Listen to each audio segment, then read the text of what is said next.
Hey guys, so I saw something um, just a little while ago. Flame animation tutorial came on, and I was kind of taking a look at it, and I thought it looked a little strange. It seemed like the person who had designed it, they wanted to do something that was very simple to do, was very easy to follow, but the thing is, it didn't look quite like fire. Um, Kind of their idea was sort of you have, let's say, like this kind of arcing motion, right? This curve here to kind of be the start of it. Then you would go, oh, I'm going to turn on onion skin.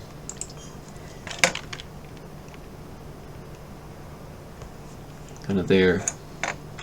Then do another one.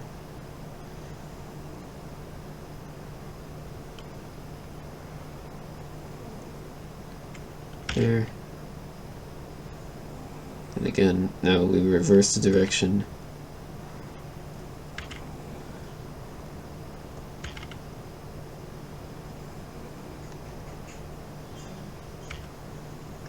And back. And that should complete and go back to the start. Alright, so that ended up looking something like this.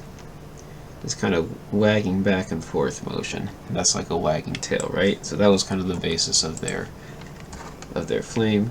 And then they went ahead and drew this this kind of tear shape on it. Right. Same for the others.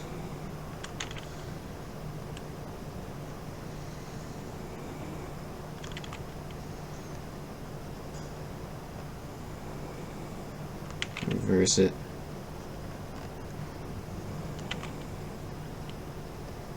Now they did it a little bit neater than what I'm doing right now. This was the general idea. Okay. Let's see if I play those together. So it was something like that, right? And the idea is like, well, it's supposed to be a flickering flame, but it just kind of looks like a wagging tail. That's essentially what we've drawn here. And so I thought, okay, well, how could you make it look a little bit more like fire? So we're gonna get rid of these frames. Okay, so we're gonna try this again. So the very first thing we want to do before we draw anything is we want to have a little think. Okay, so we're gonna think about flames. Say I have my little candle. We have a fire. Now this is what's happening in my mind's eye. It's a little ironic to draw, but whatever. So what happens to flames? So let's say something's flickering. There's different kind of motions that you sense when you look at fire. There's also obviously a little bit of a wobble. There's a little bit of side to side, and there is obviously something going on at the tip. There's usually like some kind of like flickery motion, something like that. There's a lot of up and down as well, right? So sometimes the flame will go higher and lower, and there's also just kind of this general sort of a Ripley effect around them, and so just kind of by looking at a flame, you can kind of get these different senses, or these different ways of motion. You could also think about what's actually happening inside of it. So flames, or fire in general, it's energy, and energy is just the motion of particles, and so flames, the general motion is up, but it doesn't go in a straight line like that. It's usually something like this. There's a particle, and the particle's moving upwards. And there's other particles, and those are moving upwards, and you're going to have this effect of kind of the ripple you see is like the particles all pressing kind of on the general, just kind of bouncing against each other, and it gives it, and then bouncing across from each other, and it gives us this general sense of like a kind of upward sort of wiggly motion. Now, I've seen some people kind of break down flames into these kind of like very much, say maybe they would do like a ball at the bottom, and then they'd show the ball kind of rising and dissipating, or they could go down. They can do it in the back ways as well. They could go from little and up, but I think we can. I think there's a lot of miles we can cover just by kind of thinking of this general impression. But it's good to know that there's some this sense of particles up and things kind of bouncing around. So even if we don't draw all of that, we kind of have that in our minds. So let's get rid of this for now, and let's see what we can do. Okay, so very first thing, let's draw a little flame. Doesn't have to be too awful. Okay, so this is just a general shape. Now, what I would just do is go straight ahead and make subtle little shifts in a way, in some of the ways that we were kind of thinking about before. So let's say, okay, I'm going to move it a little bit up and also a little bit to the side. Okay. And let's say, okay, maybe we make it jump up a little bit.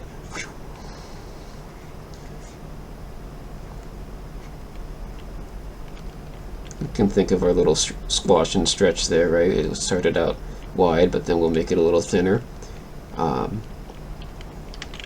Okay, and alright, so we thought of, we know we have particles going on, right? Things are kind of bouncing around and jumping off from each other. So if we want, we could even break off a little piece here, right? So I see this already kind of accidentally started to break off. So I'm gonna just go ahead and continue that. So let's see, maybe since it's going this way, we'll keep that general S-bend kind of motion, that wavy motion, and we'll go like, say like that. Okay, nothing crazy. And maybe this could stretch a little bit more. Oops. Let's see.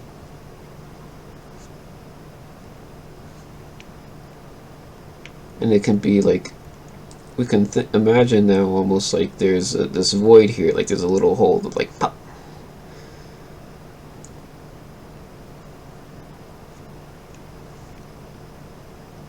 And we'll bring that back down. Always connect with the base. Okay.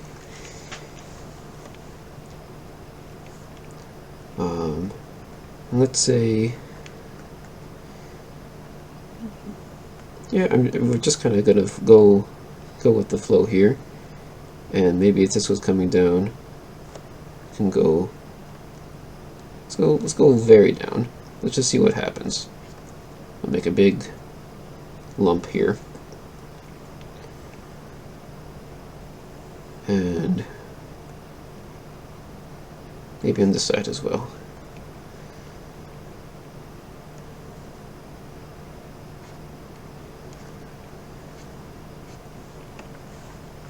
Okay,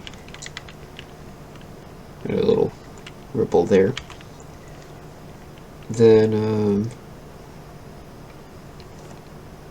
we're kind of on this side, so like maybe we're just going to move it over here. Just try to reform that that general shape that we had before, that we kind of started with.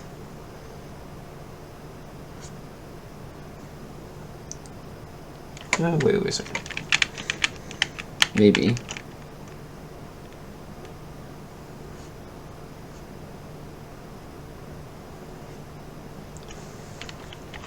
Okay, just something kind of simple there.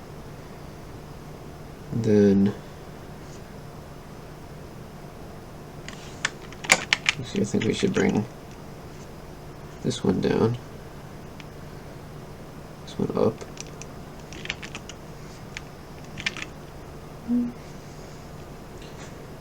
And like you see, it's not an exact science. I'm just kind of following the shapes as they make the kind of sense to me.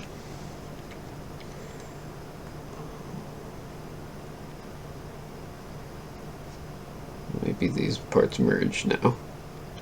Move a little bit.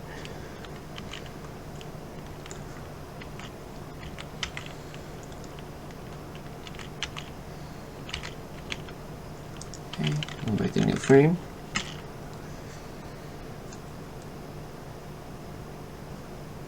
Let's move it back to the side again. Let's do some more some like subtler motions. Make a new frame.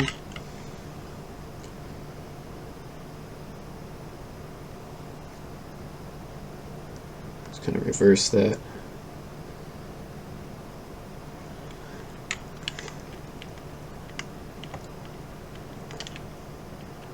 Make a new frame. And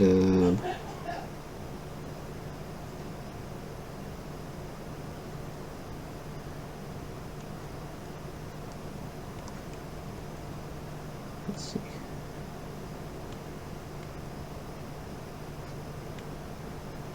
And a little flicker there.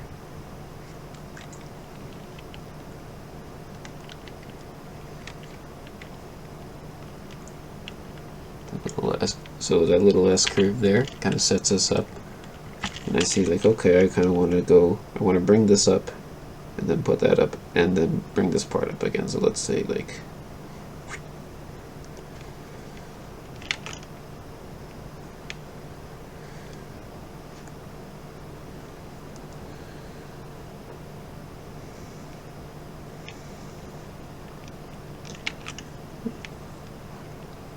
maybe we could make another piece there.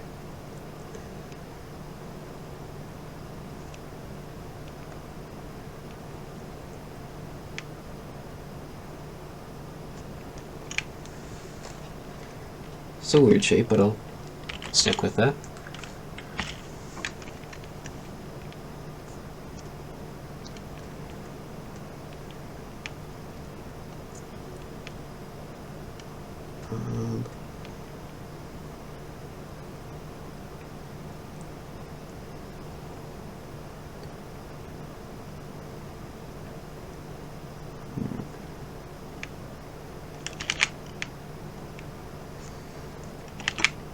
So maybe it comes around.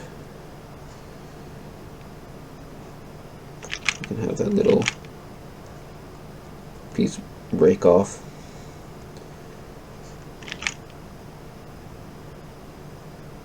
I want to be careful not to repeat the shapes too much, because otherwise it's going to start looking like a solid. Like if I did that, it would just kind of look like some plastic cutout just moved to the side. I want to keep it constantly like moving because flames are constantly moving. Maybe something like that.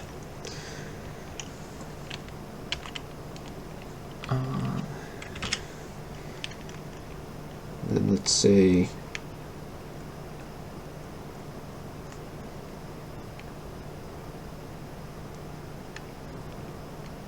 we go up a little, just a little bit, real subtle one here.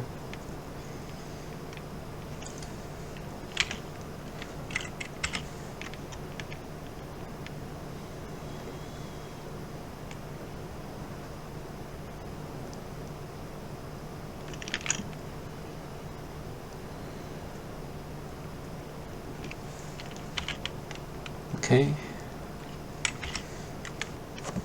And then another one.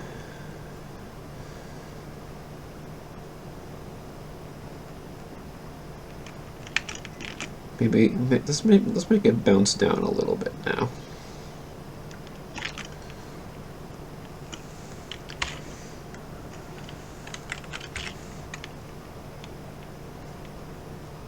And maybe up again. Actually, I'm wondering, maybe this would be a pretty good pattern to follow. Up.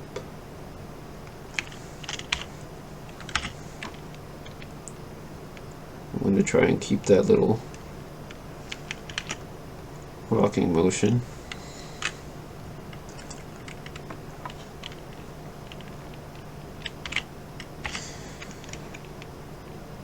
Remember, I have this curve here, so that gives me an opportunity to go like.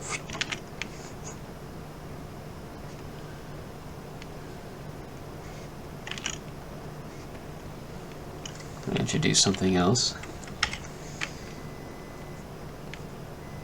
And just go with the flow.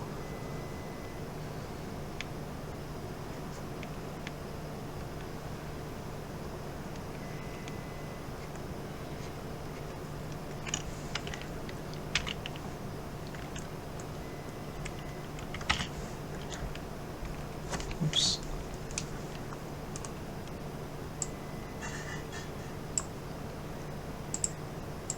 And we're nearing 24 frames here, and this file is going to be at 12 frames per second, so that's roughly 2 seconds. Well, no, exactly 2 seconds if we get to 24 frames.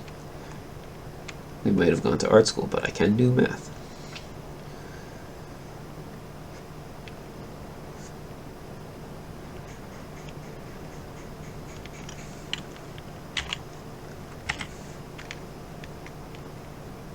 I'm gonna go up and down.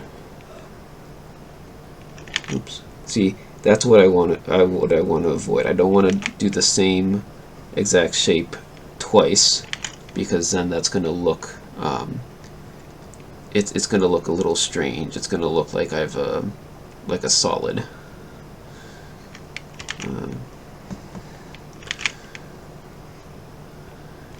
Kind of go the opposite. It's a safe bet. It's a weird shape, right? It doesn't look like a stereotypical flame in some of these individual shots. But I have a feeling that when we play this, something very cool might happen. So let's give this a little test, okay? Let's see. And there you go. It really does. See, it's not. It's a lot of stuff that's kind of happening by instinct, because flames are random. You can't really. If you overthink it too much, if you over mechanize it, it's not going to look natural. But if you just kind of go with it, you just kind of play with the shapes, keeping that general sense of kind of up side to side, having little pieces break off. You can add some of these kind of like exaggerated ones in here, but just kind of keep the general motion, keep it alive, add little pauses, add variations. I think the bouncing is probably the thing for this little match, or for a candle, that would be like the most kind of characteristic effect of it. That kind of like bounces, goes up and down and side to side. But then it's also just the constantly reshaping outline and seeing that, okay, I can get the sense that something's moving up, it's changing shape, and it's because all those particles are banging around together, but in a general like upward sky central version. And if I wanted, I could go in and I could add that little, inner flame, or something like this even. But I would want to animate that in the same way. I would want to make sure it doesn't keep the same exact shape.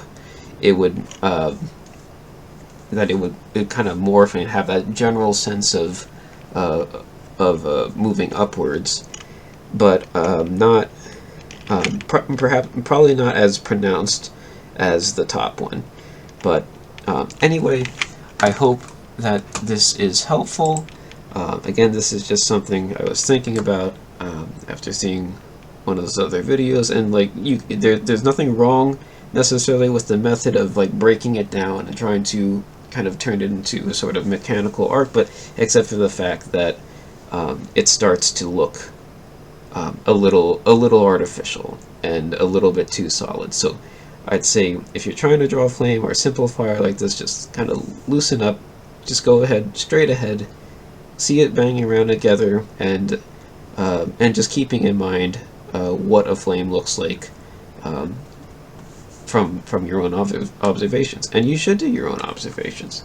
You know, watch a candle, watch a fire stick, watch a campfire, and kind of look for the shapes that you see in there, and you can use those things to bring your effects and animations to life. Okay, thank you for watching, and goodbye.